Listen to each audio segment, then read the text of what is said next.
네, 이제 앉으세요.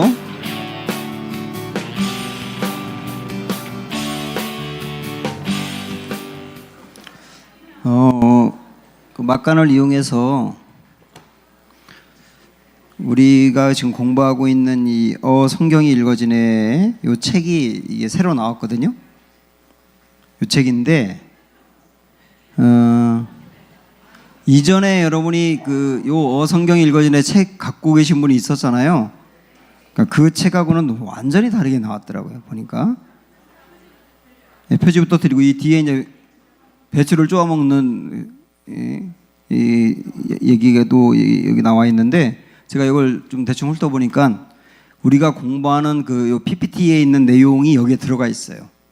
그래서 이거를 쭉 여러분이 사서 같이 이제 보시면 어차피 이거 뭐 우리가 읽어서 독서 보고 또 내야 되긴 하지만 그럼 그동안에 공부한 것이 쭉 정리가 될 거예요. 이 그림까지 같이 들어가 있어서. 그래서 요거를 방별로 이건 다 사셔야 될 것 같은데요. 네? 네? 이거 2만 원인데 17,000원에 줍니다. 예. 이걸 방별로 파악을 하세요. 신청을 하시고요. 네.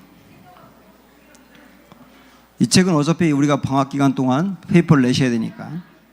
자, 이제 우리 여기 교재로 와서 가인 계열과 셋 계열 여기 보겠습니다. 우리가 공부하려고 하는 오늘 두 번째 포인트, 가인 계열과 셋 계열. 그러니까 선악과를 따먹고 그 다음에 하나님이 양을 통하여서 구속의 기회를 줬잖아요. 그렇죠? 구속의 기회를 주고 그것을 표현하는 게 제사다. 제사는 궁극적으로 구속을 경험하면서 하나님 왕이시다를 고백하는 거다. 여기까지 봤는데 그 다음에 타락 이후에 구속의 기회를 줬는데 계속 사단이 아담과 하와를 무너뜨릴 때 했던 거짓말을 붙들고 가는 사람들이 생긴 거예요. 그들이 가인 계열인 거예요. 그런데 구속을 통하여 새로워지고 이제는 난 하나님 왕이신 것을 붙들고 가야 되겠어. 하나님 왕이셔. 그걸 붙들고 가야 되겠어 하고 붙들고 가는 사람들이 생긴 거예요. 그 계열을 셋 계열이라고 그러는 거예요. 그렇게 그 다음부터 갈라졌다는 말이에요. 세상이 둘로 갈라졌다. 이것을 우리가 보겠는데 여기서 이게 오늘 굉장히 중요한 거는 사단이 아담과 하와에게 선악과를 따먹도록 했던 4가지 거짓말이 있어요. 사단의 4가지 거짓말. 그걸 아는 게 굉장히 중요합니다. 여러분 뭐 성경 다 아시지만 한번 펴보세요. 이 4가지 거짓말. 창세기 3장 4절 5절 4절 5절 일단 여기 한번 먼저 읽어볼게요. 3장 4절 5절 시작. 뱀이 여자에게 이르되 너희가 결코 죽지 아니라. 첫 번째 거짓말이죠. 두 번째는 너희가 그것을 먹는 날에는 어떻게 해요? 눈이 밝아진다가 두 번째 거짓말이고, 세 번째는 하나님과 같이 되어가 세 번째, 네 번째는 선악을 알게 될 거다. 이 4가지 거짓말. 요거를 여러분 정리하셔야 됩니다. 여기 뭐 책에도 있지만 여러분 책에 나와 있나요? 없군요. 여기를 보시면 첫 번째 거짓말이 뭡니까? 죽지 않아. 두 번째는 눈이 밝아져. 셋째는 선악을 알게 돼. 넷째는 어떻게 돼? 하나님과 같이 돼. 이게 사단의 4가지 거짓말이거든요. 사단의 4가지 거짓말. 이게 3절과 4절에 나와 있는 건데 중요한 건 뭐냐면 사단의 4가지 거짓말에서 이 세상에 수많은 종교 사상 학문들이 나왔어요. 우리 그걸 아는 게 중요합니다. 그래서 여러분 책의 왼쪽에 부분에 보면 사단의 4가지 거짓말을 정리하시고 그 다음에 성경 본문이 나와 있는데 한번 여러분 채워넣어 보세요. 죽지 않는다는 3장 4절이고 눈이 밝아진다는 5절, 하나님과 같이 된다도 5절, 선악을 알게 된다도 5절 이렇게 나와 있는데 여기에서부터 파생된 종교가 뭐냐? 사단의 네 가지 거짓말 중에 첫 번째가 뭐였어요? 죽지 않는다. 여기서 영생불사의 종교가 나왔습니다. 영생불사의 종교, 이런 영생불사의 종교가 나왔는데, 아까 제가 소개했던 그 책, 세계관을 분별하라 라고 하는 책을 제가 좀 요약을 해봤는데요. 거기 보니까 지금 세계의 수많은 지금까지 흘러오는 학문과 사상 종교 중에 이런 종교가 엄청 많은 거예요. 먼저 도교. 이 도교에서는 여러분 금단이라는 거 들어보셨죠? 예? 금으로 되어 있는 그 약이거든요. 그거를 먹으면 죽지 않는다고 생각했어요. 그리고 그 금단을 만드는 방법을 연금술이라 그래요. 그 금단을 만드는 방법을 연금술이라 그러는데, 중국의 수많은 왕들이 이 금단을 먹으면 오래 산다고 하고 먹었다가 중금속으로 일찍 죽었어요. 그러니까 이 사람들이 불로장생, 영생불사에 대한 이 갈증을 도교가 이야기했던 거예요. 도교가 강조하고, 그 도교에서는 그러면서 불로장생을 추구하면서 불사의 경지에 오른 사람을 신선이라 그래요. 신선은 절대 죽지 않는다고 하거든. 그런 것들을 강조하는 게 도교란 말이죠. 그리고 힌두교의 탄트리즘이라는 게 있어요. 탄트리즘. 요가하고 상당히 비슷합니다. 근데 요가는 여러분 아시겠지만 힌두교의 종교 형식이에요. 그래서 우리 그리스도인들이 요가하는 것은 저는 정말 잘못됐다고 봐요. 왜냐하면 요가라고 하는 것은 힌두교에서 자기의 영혼을 초월해가지고 어떤 신의 경지에 올라가는 방법이거든요. 그게 요가예요, 요가. 자기 영혼을 초월해서 초월을 통하여 신비적인 방법으로 어떤 그 신의 경지에 올라가도록 하는 거, 그게 요가란 말이에요. 근데 탄트리즘이라고 하는 것은 이 육체를 굉장히 강하게 만들어서 죽지 않는 육체를 만든다고 하는 방법이에요. 그런 측면에서 요가와 탄트리즘이 차이가 있는데, 이것도 상당히 중요하게 요가와 비슷한 방법을 쓰고 있거든요. 그리고 단전호흡이라는 게 있잖아요. 단전호흡이라고 하는 것은, 단전호흡은 뭐냐면 세상의 모든 길을 받아들임으로 말미암아 늙지 않겠다는 거예요. 그런 방법으로 추구하는 게 단전호흡이거든요. 수행도 마찬가지. 그래서 전부 다 이런 것들은 늙지 않겠다, 죽지 않겠다라고 하는 것을 추구한 데서 나온 종교 예식들이에요.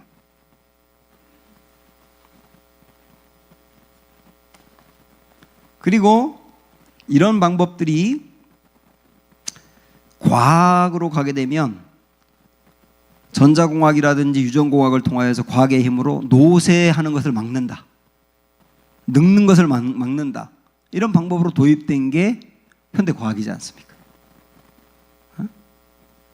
이 모든 것들이 전부 다 사단의 첫 번째 거짓말에서 나왔다. 그럼 기독교도 영생불사를 말하고 있지 않느냐? 영원히 죽지 않는다고 말하고 있지 않느냐?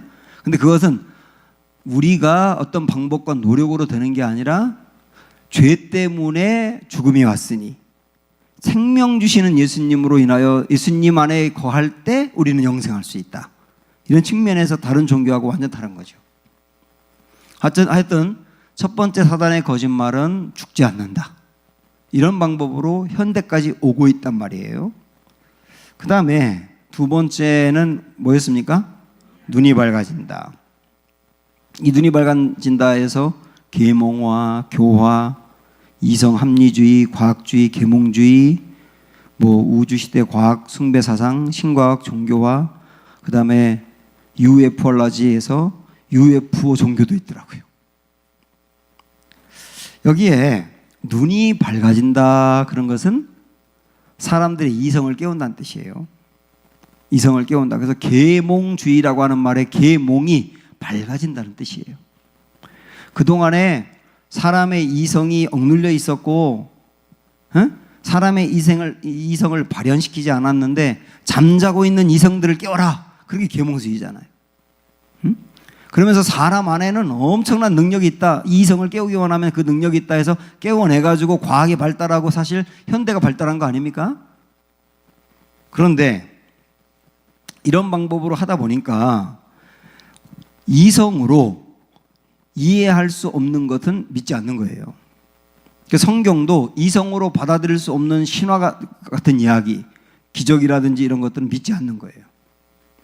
그래서 그렇게 이성을 갖고 성경을 재단하면서 이거는 과학적으로 납득한 이야기는 받아들이고 과학적으로 납득이 안 되는 이야기는 이거 신화야 이렇게 처리한 것이 자유주의 신학이에요. 그래서 이 계몽주의, 이성주의가 나오면서 자유주의 신학이 나왔어요. 지금까지도 자유주의 신학을 하는 사람들이 있거든요. 그런 사람들은 성경에 나와 있는 것 중에 자기가 이성적으로 받아들일 수 있는 것만 받아들이고 이성적으로 받아들일 수 없는 것은 신화라 그래요. 있을 수 없는 얘기라 그 얘기죠. 이런 신학들이 나오게 된 것도 계몽주의 원인인데 이런 모든 것들이 결국은 사단의 두 번째 거짓말이었던 눈이 밝아진다. 눈이 밝아진다 그 말은 이성이 뜨이고 계몽이 일어나서 하나님과 대항할 수 있다 그 얘기죠. 그 다음에 세 번째 거짓말은 선악을 알게 한다. 여기서 율법주의, 도덕주의, 행위구원 이런 게 나왔는데 자, 이런 것들은 선악을 알게 한다. 이 원래 사람이 타락하기 전에는 선악을 몰랐죠. 선악을 몰랐다는 말은 이런 뜻이에요. 사람이 타락하고 난 다음에 선악을 알게 됐는데 그것은 자기 기준으로 이건 옳은 거야, 이건 그런 거야를 구분하게 됐다는 뜻이에요. 이게 절대적으로 하나님이 갖고 있는 선, 악 개념이 아니고 자기 기준으로 선악을 구분하게 됐다는 거예요. 그런데 자기 기준으로 선악을 구분하다 보니까 내가 옳다고 하는데 하나님이 옳은 게 아니야. 근데 난 옳다고 우겨. 그런 게 있습니까? 없습니까? 있죠. 얼마든지 있죠. 내가 옳다고 여기는데 하나님이 옳은 게 아니야, 그건 볼 때. 근데 나는 옳다고 여겨. 내가 옳다면 옳은 거지. 이렇게 나가게 되는 것들이 사단의 세 번째 거짓말에서부터 나온 거예요. 선악을 알게 되었다라고 하는 건데. 그래서 이렇게 선악을 알게 되면서 사람들은 자기 기준이 생겼고 하나님의 기준이 아니고 자기 기준이 생겼고 거기서 교만과 자기의라고 하는 게 생긴 거예요. 자기의.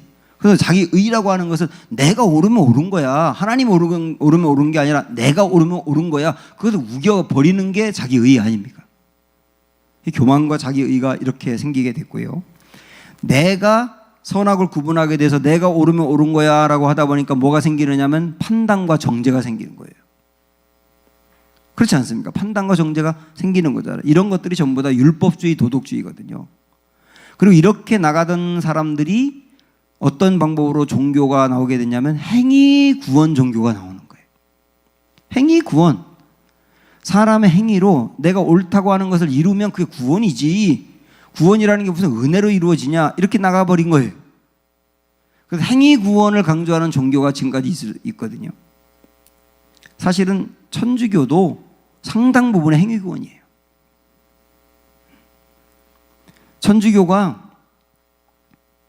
불과 얼마 전까지만 해도 구원을 이 정도는 지켜야 구원이다. 이렇게 뭔가 이렇게 선을 정했어요. 그리고 그거 자기들이 정한 거예요. 자기들이 정하고 이 정도 선을 지켜야 구원이야. 행위 구원이죠. 근데 행위 구원의 문제는 뭐냐면 행위 구원을 위해서 행위를, 선한 행위를 계량화할 수 없다는 거거든요. 계량화할 수 없다는 말은 무슨 뜻이냐면 사람의 기준으로 그 행위를 통해 구원받을 수 있는 그 단계를 정할 수 없다는 거예요. 한번 여러분 생각을 해보세요. 행위 구원으로 정한다 그러면 어느 정도까지 하면 구원인가요? 네? 생각을 해보세요. 어느 정도까지 하면 구원인가요? 응? 거짓말 한 번도 안 한 거? 아니면 어려운 사람 도와준 거? 어디 기준이 뭐냐 말이에요. 이 기준을 정할 수가 없어요. 그걸 계량화할 수 없다는 것인데, 그래서 하나님은 행위를 통해서는, 만약에 행위로 구원을 받으려고 한다면 완전하게 선한 하나님의 단계에 이르러야 된다. 그 사람이 선행이라는 게 완벽하게 하나님 단계에 이르면 그거는 구원 가능하다. 그런데 완벽한 하나님, 완벽하게 선한 하나님의 단계에 이를 수 있어요, 없어요? 없어요. 절대로 없어요. 그래서 행위 구원은 구원이 아니에요.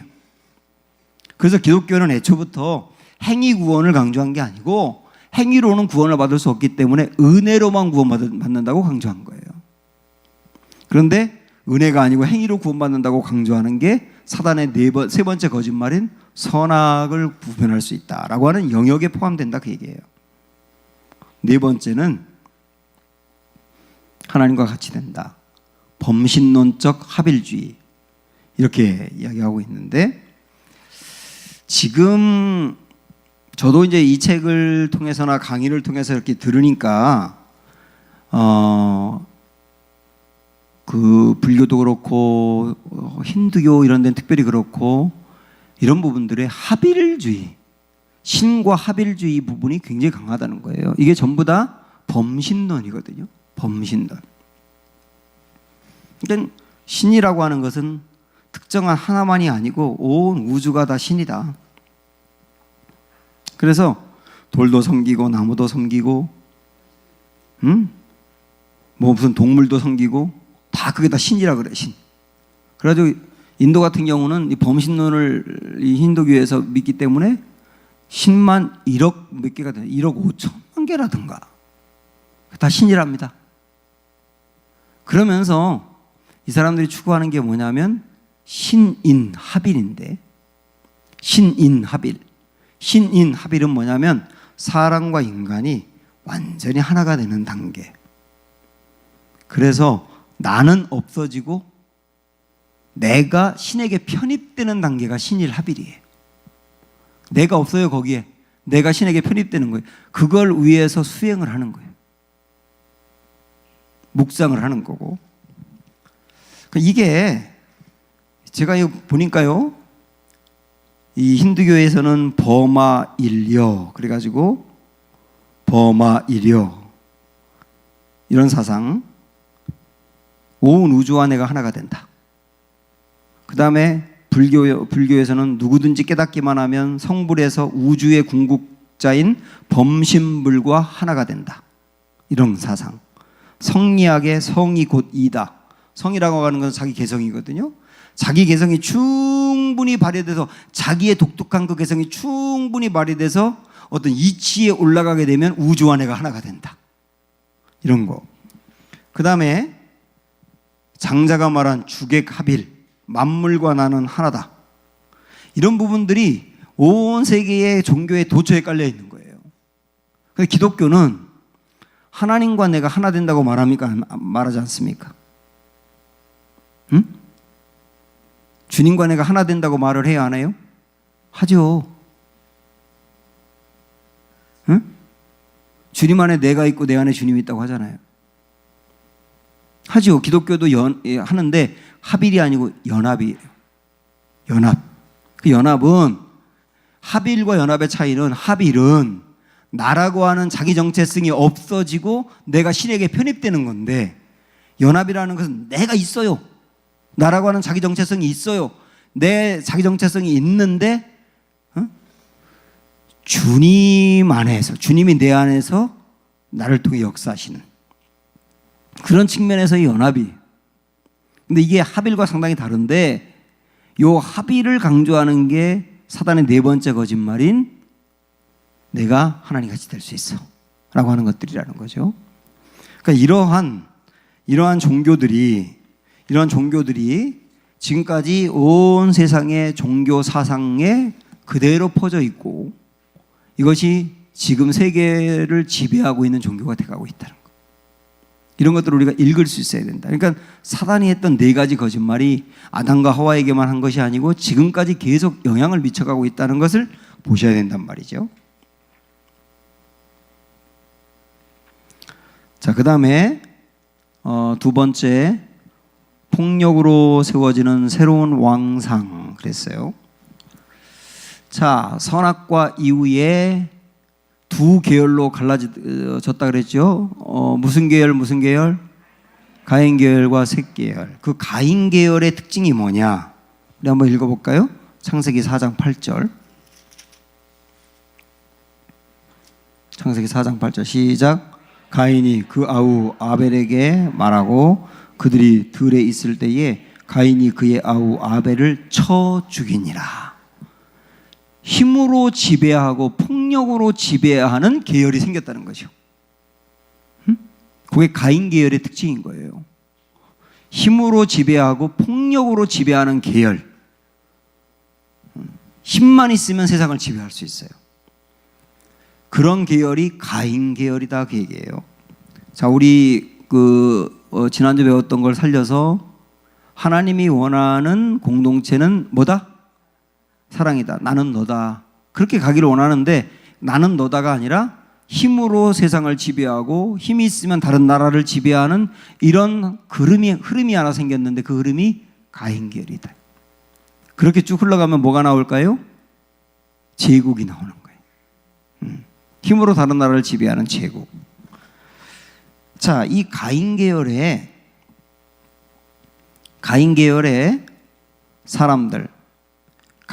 사람들이 어떻게 흘러가게 되었는가 하면 4장 17절로 한번 가보실까요? 17절 시작. 아내와 동침함에 그가 임신하여 에녹을 낳은지라 가인이 성을 쌓고 그의 아들의 이름으로 성을 이름하여 에녹이라 하니라. 이들이 성을 쌓다라고 하는 것은, 성을 쌓다는 말은 강력한 힘이 있다는 뜻이에요. 그러니까 가인 계열은 폭력으로 세상을 지배할 뿐만 아니라 강력한 힘을 갖고 세상을 정복해가는 그룹이었다 그런 얘기죠. 이들이 만든 곳이 어디냐면 바로 이곳입니다. 여기에 무슨 강? 드리스강, 유프라데스강, 그리고 이곳 전체를 에돔을 수성하는 곳인데 이곳을 가인 계열이 점령하게 되는데 이곳에서 어디가 있냐면 바벨론이 있거든요. 이곳이 바벨론. 그러니까 이 지역을 중심으로 이게 이제 비옥한 초승달 지역이지 않습니까? 메소포타미아 문명이 있는 비옥한 초승달 지역, 이곳을 중심으로 제국이 만들어졌는데 그 제국이 바벨론 제국이다. 이 제국이 나중에 바벨탑을 쌓으면서 하나님께 대항하는 거죠. 이렇게 흘러갔다는 걸 보셔야 돼요. 그러니까 선악과 사건 이후에 한 계열이 생겼는데 그 계열은 누구 계열? 가인 계열이에요. 뭐로 세상을 지배해요? 폭력으로 세상을 지배해요. 폭력으로 세상을 지배하면서 하나님과 상관없이 하나님이 왕이 아니고 내가 왕이야. 내가 왕이고 왕으로서 힘을 갖고 세상을 점령한 사람들이 결국은 이 지역을 차지하면서 세상을 지배하게 됐는데 그게 어디까지 간다? 바벨론까지 간다. 그 계열에서 힘을 갖고 나온 사람 한 명이 또 있었으니 라멕이라는 사람이에요. 라멕. 그래서 가인의 왕권을 이어가는 왕들이라고 하는 양가로 4번 그 부분을 보시면요, 창세기 4장 지금 펴 있잖아요. 17절부터 24절까지 보세요. 17절부터 24절까지 쭉 읽어봅니다. 시작. 아내와 동침함에 그가 임신하여 에녹을 낳은지라 가인이 성을 쌓고 그의 아들의 이름으로 성을 이름하여 에녹이라 하니라. 에녹이 이랏을 낳고 이랏은 무야엘을 낳고 무야엘은 무두사엘을 낳고 무두사엘은 누구를 낳았어요? 라멕을 낳았어요. 그러니까 이 가인이 폭력으로 사람을 죽이고 성을 쌓지 않습니까? 그 가인 계열이 가인 계열의 왕이 라멕으로 이어졌다는 뜻을 강조하는 겁니다. 근데 그 라멕이라는 사람은 어떤가? 그 다음 한번 보실까요? 라멕이 두 아내를 맞이하였으니 하나의 이름은 아다요 또 하나의 이름은 실라였더라. 아다는 야발을 낳았으니 그는 장막에 거주하며 가축을 치는 자의 조상이 되었고, 야발, 거기서 누가 나오느냐면 가축을 치는 자의 조상, 세 개의 힘을 갖고 세상에 성공하며 세계를 지배하는 사람이 나왔다는 뜻이잖아요. 라멕에게서. 근데 야발만이 아니고 그다음 이어서 보면 그의 아우의 이름은 유발이니 그는 수금과 퉁소를 잡은 모든 자의 조상이 되었다. 수금과 퉁소를 갖고 흥을 유발하는 거죠.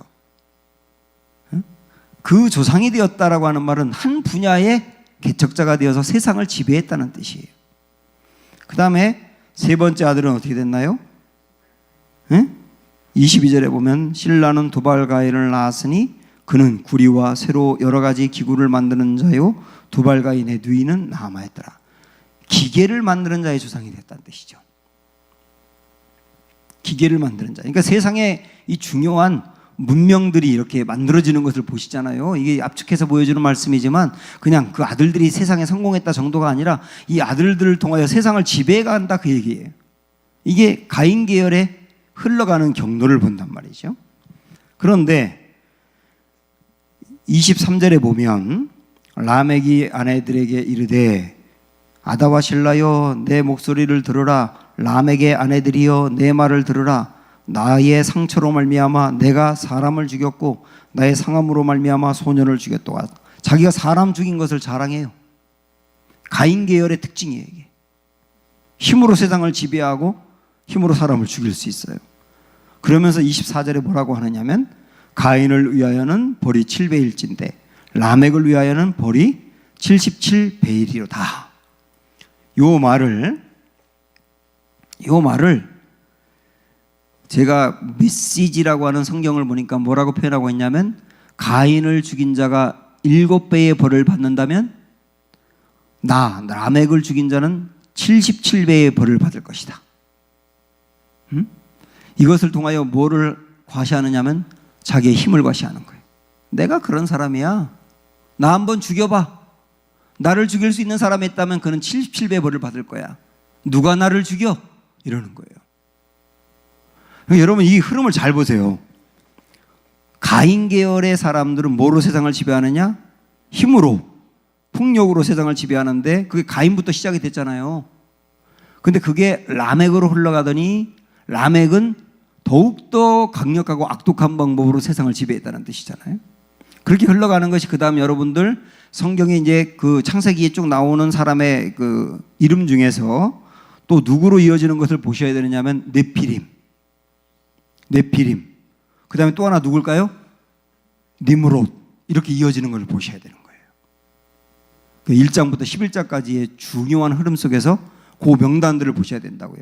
가인, 라멕, 네피림, 니므롯. 이렇게 흘러가는 게 전부 다 가인 계열의 흐름들이에요. 이게 가인 계열의 흐름. 폭력으로 세상을 지배하고 자기가 왕이고 하나님의 왕권을 거부하는 거예요. 그게 세상의 흐름이란 말이죠. 이런 하나의 계열이 생겼다. 그 계열이 지금까지 왔습니까? 안 왔습니까? 예? 이 계열이 지금 우리의 세상까지 왔어요? 안 왔어요? 왔죠. 아주 강력하게 왔죠. 계속 이어지고 있죠. 근데 하나님은 이런 계열이 흘러가는 곳에 다른 계열을 세우세요. 그 계열이 셋 계열인 겁니다.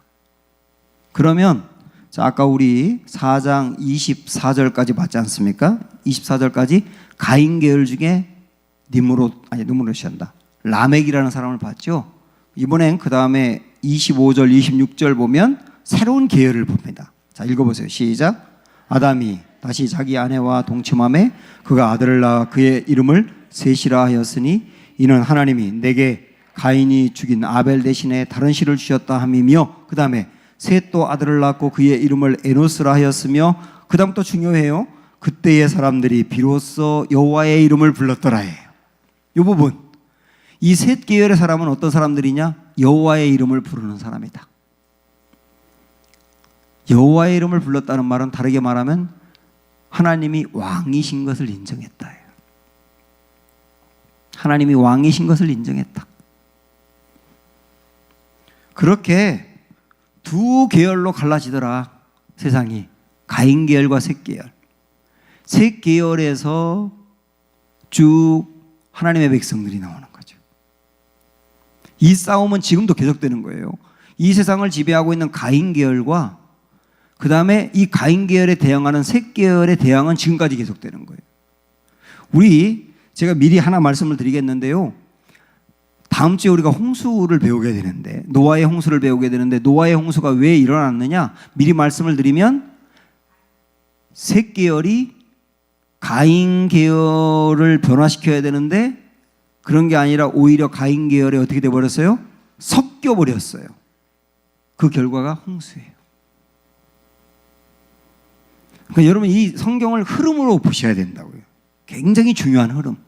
우리는 셋 계열을 이어가는 사람이다.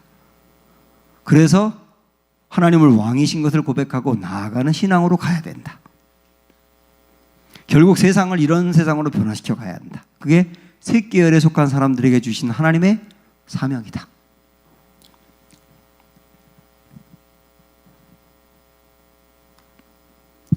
여기로 마지막 정리를 해볼게요. 자, 죄인을 위하여 양이 대신 죽어서 피를 흘려, 그래서 용서함을 받은 사람은 하나님은 왕이시다를 고백하는 사람들이에요. 응? 이 사람들이 결국은 아벨이었고, 그 아벨이 하나님 왕이라고 고백하는 제사를 드린 것이지요. 너는 나다. 이것으로 세상을 통치해야 될 사람들이다. 지난주와 이번 주가 연결이 되죠. 이 사람들은 사랑으로 통치하는 사람들이다. 그런데 또 하나의 계열이 생겼다. 그 계열은 어떤 계열이다? 가인 계열이다. 그 가인 계열은 어떻게 한다? 힘으로, 칼로, 그리고 폭력과 살인으로 사람들을 공격하고 죽이는 이런 모양으로 나아간다. 이 두 개의 흐름, 이 두 개의 흐름인데 이것을 셋 계열과 가인 계열의 흐름이라고 한다. 정리하시면 돼요. 정리되셨나요? 옆 사람과 이야기. 두 흐름을 얘기해 보세요. 두 흐름. 두 흐름은 어떤 흐름인가? 뭐를 중요하게 여기는 흐름인가? 자, 얘기하세요.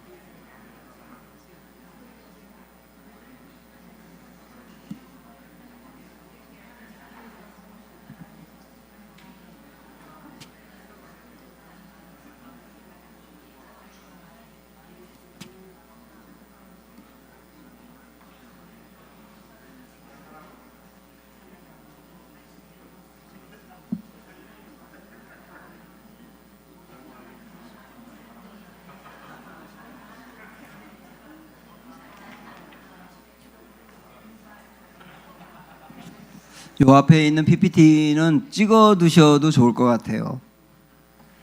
요거 어성경 책에 안 나오거든요.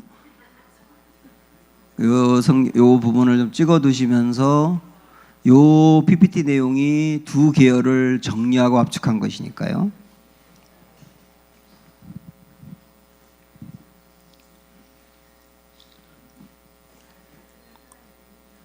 네, 한 사람만 올리세요. 다 찍지 말고.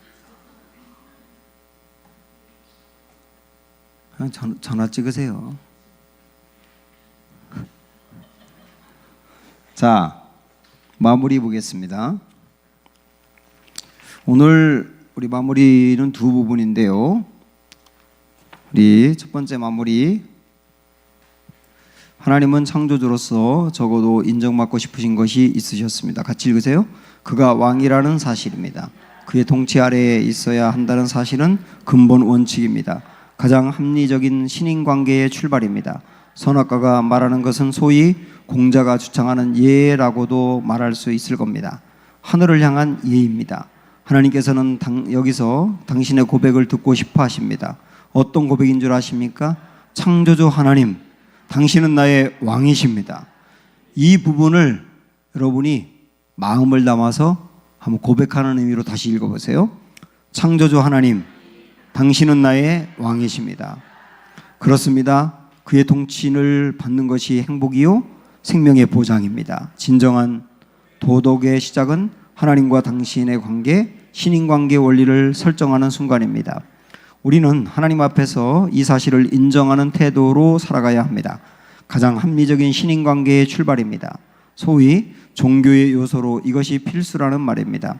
선악과 없는 신인관계, 참 진리 종교가 아니라는 표식입니다. 불교, 힌두교, 현대, 유사 종교, 철학 등이 공통적으로 말하는 인연, 무아지경, 우주와의 합일 개념들은 참 진리 종교가 아닙니다. 왜냐? 우주나 사람이나 다 똑같이 하나님이라고 것이기 때문입니다. 위아래 하늘과 땅 이런 식으로 신존재와 인간 만물을 격리시키지 말라는 것이죠. 다 어우러져 신이라 이 말이지요. 얼마나 고상합니까? 윗분을 인정하는 것 싫은 겁니다. 다 수평관계에서 서로 연하여 있다고 주장합니다. 불심이 깊은 분들과 얘기해보면 성경에서 얘기하는 신존재를 말하는 것을 아주 싫어합니다. 그런 존재를 설정하지 말자는 거예요. 선악과가 말하는 것은 소위 공자가 주장하는 예와 같은 아이디어라고 하는 것이 그 말입니다. 하늘을 향한 예입니다. 나중에는 공자 자신을 신격화해서 공자에게 제사 드리는 오류를 낳았으나 그래도 공자는 하늘천에 대한 수직적인 관계 설정을 한 사람입니다. 양심적이지요. 대상을 다만 하늘로 잡았을 뿐이지. 하나님은 여기서 당신의 고백을 듣고 싶어 합니다. 싸웠나 안 싸웠나, 거짓말했나, 누구를 미워했나, 무엇을 훔쳤나, 술을 먹나, 외도를 했나를 말하는 것이 아닙니다. 회개하라, 회개하라, 잘못된 것 회개하라가 아닙니다. 내 생명을 창조하신 분이 계시다는 것, 그런데 그분은 당신 목숨까지 줄 수 있을 만큼 나를 사랑하신다는 것, 이 사실을 당신 하나님 앞에서 인정하라는 것입니다. 그걸 안 하는 것이 죄입니다. 우리 시간 선악과 나무 아래서 이 사실을 인정합시다. 창조주 하나님, 당신은 그러므로 왕이시라고. 한번 눈을 감아보세요. 잠시 여기서 우리가 기도하고 싶은데 세상은 하나님이 왕이신 것을 거부하고 많은 종교도 그것을 거부하고 내가 신이 된다라고 나아가고 있지만 우리 하나님은 선악과를 주시면서 하나님은 왕이시다. 너 그걸 인정하고 가. 그게 진짜 너에게 행복이야. 그런 의미로 우리에게 오늘 선악과 말씀을 하셨습니다. 우리가 이 말씀을 오늘 생각을 하시면서 잠시 다 같이 배운 내용을 갖고 합심하여 이 시간에 다 같이 기도하도록 하겠습니다. 기도합니다. 주 하나님 아버지, 정말 우리의 인생이 그렇게 되기를 원합니다. 선악과 나무 아래에서 우리에게 선악과 주신 이유가 하나님은 왕이라고 고백하라는 의미인 것을 알게 도와주시기를 원하고, 하나님이 왕이신 것을 우리 입술로 정말 고백하게 도와주시기를 원하고, 하나님 왕이신 것을 우리 삶으로 밝히게 도와주시기를 원하고, 그런 의미로 우리가 선악과로 주신 율법과 말씀들을 지켜나가는 삶을 살게 하여 주시기를 기도합니다. 그런 것을 지키는 것 자체가 하나님이 왕이신 것을 고백하는 의미라고 하는 것을 알려주셨사오니 주 하나님 아버지, 이런 말씀들을 우리 마음에 깨닫고 나아갈 수 있도록 은혜를 도하여 주시기를 기도합니다. 주 하나님 아버지, 계속 끊임없이 사단은 네가 왕이야, 너 하나님이 될 수 있어, 선악과 거부해 라고 이야기하지만, 그러나 우리는 선악과를 받아들이며 나아가게 도와주시기를 원하며, 그걸 통하여 내가 왕이 아니라 하나님 왕이신 것을 우리 삶으로 고백하고 보여주는 역사가 있도록 주님 인도하여 주시기를 기도합니다. 주 하나님 아버지여, 선악과 그늘 아래서 우리가 하나님의 말씀을 마음으로 받아들이며 하나님의 왕권을 인정하며 나아가게 도와주시기를 원하고, 그것이 하나님 우리의 진정한 행복인 것을 볼 수 있도록 도와주시기를 원합니다. 세상은 선악과 없는 종교가 인기가 있고, 그러다 보니 기독교도 선악과 없는 종교로 나아가려고 하는 경향이 있지만, 주여 선악과를 주신 것이 진정으로 참 기쁨인 것을 알게 하여 주시기를 원하고, 우리의 하나님 자유의지가 하나님의 절대 주권과 일치하는 단계가 되도록 은혜로 함께하여 주시옵소서. 하나님 아버지, 사람들은 선악과 없는 종교를 추구합니다. 나를 통제하지 말라고, 다만 내가 원하는 것을 척척 들어주면 된다고. 우리의 신앙이 그렇게 되지 않도록 도와주옵소서. 우리에게 뭔가 하나님이 통제하는 것 같이 말씀을 주고 율법을 주고 선악과를 주셨는데, 그걸 볼 때마다 내가 왕이 아니고 나에게 왕이 또 다른 왕이 계시는데 그분이 하나님이신 것을 고백하게 도와주시었고, 그 율법을 지킴으로 말미암아 하나님이 왕이신 것을 우리 삶으로 보여주게 도와주시옵소서. 주님, 셋계열과 가인계열이 흘러가고 있는데 이 싸움 속에서 우리가 셋계열로서 가인계열을 변화시켜 나가게 도와주시길 원하고 우리가 자꾸 가인계열의 그 문화 속에 흡입되지 아니하도록 섞이지 아니하도록 우리의 중심을 붙잡아 주시옵소서. 예수님의 이름으로 기도합니다. 아멘. 자, 이어서 볼게요. 역사란 무엇입니까? 왕사입니다. 왕들의 치정을 이어놓은 기록입니다. 성경은 창조주 하나님이 왕이라고 선포합니다. 그가 통치하셔야 한다는 입장입니다. 그런데 선악과가 기점이 되더니 둘로 쫙 갈라졌습니다. 하나님을 왕이라고 인정하는 누구? 셋계열과 힘 있는 자가 왕이 되는 어떤 계열이요? 가인 계열이었습니다. 이제 두 역사가 흘러갈 겁니다. 사람들은 흔히 세계사라는 말 하나만 쓰지만 우리는 이 세계사야말로 하나님이 통치하시는 왕사여야 한다는 입장이 생겼습니다. 아무리 힘센 사람이 자기가 왕이라고 말하지만 진짜 왕은 하나님이십니다. 이 모든 것은 선악과를 중심으로 놓고 있습니다. 선악과는 망고불변의 진리입니다. 그의 통치를 받는 것이 행복이요 생명의 보장입니다. 자, 이제 다음 시간을 기대해 봅시다. 창조, 선악과 사건 이후 성경의 흐름이 이제 무엇일까요? 왕사일 수밖에 없습니다. 누가 왕이냐의 역사입니다. 하나님이 왕이신 나라와 힘 있는 자가 공동체 구심점에 앉아서 다스리는 세상 나라의 역사가 나타납니다. 역사라고 하는 명제는 이렇게 선악과를 중심으로 놓고 있습니다. 역사 속에서 누가 왕이냐, 왕을 누구로 설정하느냐가 망고불변의 핵입니다. 성경의 다음 흐름을 기대해 보세요. 사과는 세계사 속에 내 나라 이스라엘을 세우겠다. 거기서 말하는 먼저 질문하면 세계사는 누구 계열? 가인 계열이 흘러가는 세계사 속에 하나님은 셋 계열을 중심으로 하는 뭘 세우고 싶다? 하나님 나라를 세우고 싶다. 그래서 세운 게 어느 나라예요? 이스라엘이에요. 그렇게 연결된단 말이죠. 자, 선악과 나무가 하는 말 듣기 그렇게 나와 있죠. 다음 내용을 진지하게 천천히 읽겠습니다. 마음속 깊이 인정하며 당신의 이름을 적어보세요. 제가 읽을 테니까 밑줄 친데 여러분의 이름을 진지하게 적으셔야 됩니다. 집중하세요. 선악과 나무가 하는 말. 하나님은 진정한 왕이시다. 사람이 왕이 아니다. 선악과 나무를 범하지 않는 것으로서 그를 왕으로 인정하라. 인정하는 것 자체가 생명이다.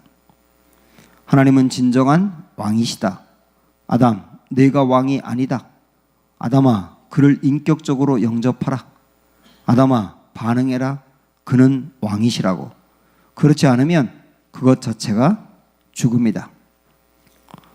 하나님은 진정한 왕이시다. 내가 왕이 아니다. 여러분 이름 쓰세요. 예? 여러분이 왕이 아니라고 생각하면서 쓰세요. 인격적으로 영접하라. 선악과 나무에 표현된 하나님의 꿈을, 하나님을 그는 목숨 바쳐 여러분의 이름을 사랑하다 하는 왕이다. 그는 진짜 왕이죠. 나를 위해 목숨을 버리시고 너는 나다라고 하신 분이 예수님이잖아요. 그가 진짜 왕이죠. 너를 사랑하신다는데 반응하라. 너는 기계가 아니잖니? 영혼을 다하여 그 사랑을 인정하라. 기뻐하라. 예수는 진정한 왕이시다. 네가 왕이 아니다. 십자가나무 처형을 믿음으로 그를 왕으로 인정하라.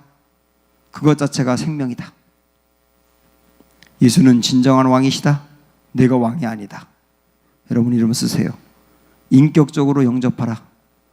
십자가나무에 표현된 하나님을 그는 목숨 바쳐 바로 여러분을 사랑하는 왕이다.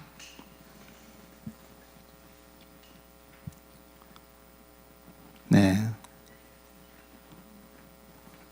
선악과가 무엇을 의미하는지 좀 아시겠죠? 네. 굉장히 중요하고 귀한 시간이었습니다. 하나님 왕이시다. 네. 선악과 공부를 마친 다음 하나님께 편지 쓰기 써오세요.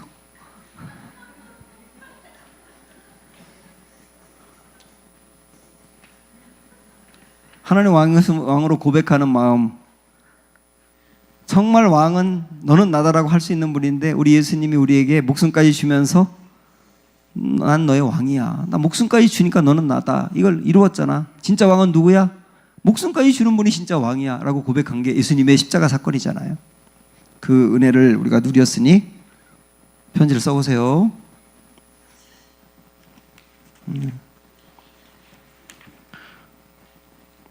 제가 이번에 마지막 공부하러 가서 우리 교회 성경 일독학교가 얼마나 숙제를 잘하는지 그냥 만나는 사람마다 얘기했어요.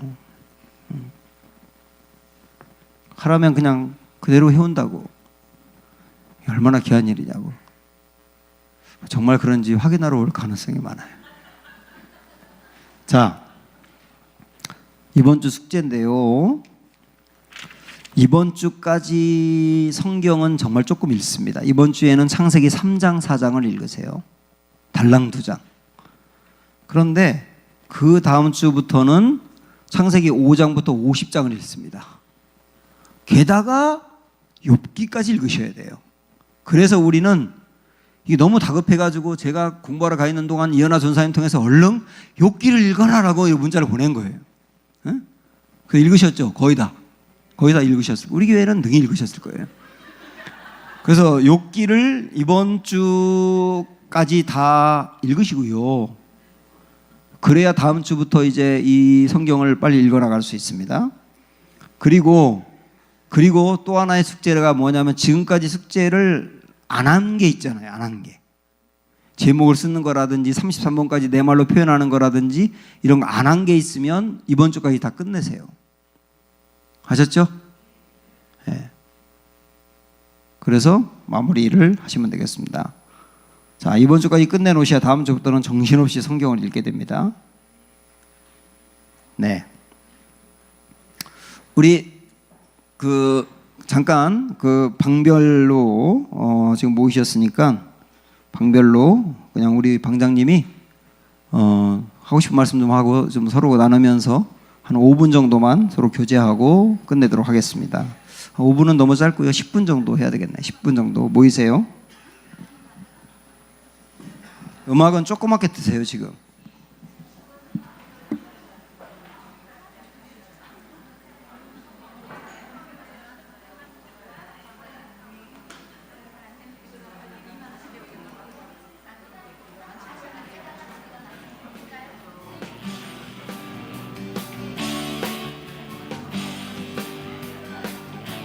잠깐만요. 오늘 두 반 합반하는 바람에 참석 못한 분들이 좀 계셔서 오늘 공부한 내용을 지금 찍었거든요. 찍은 거를 동영상을 우리 홈페이지에다 올릴 겁니다. 그러니까 참여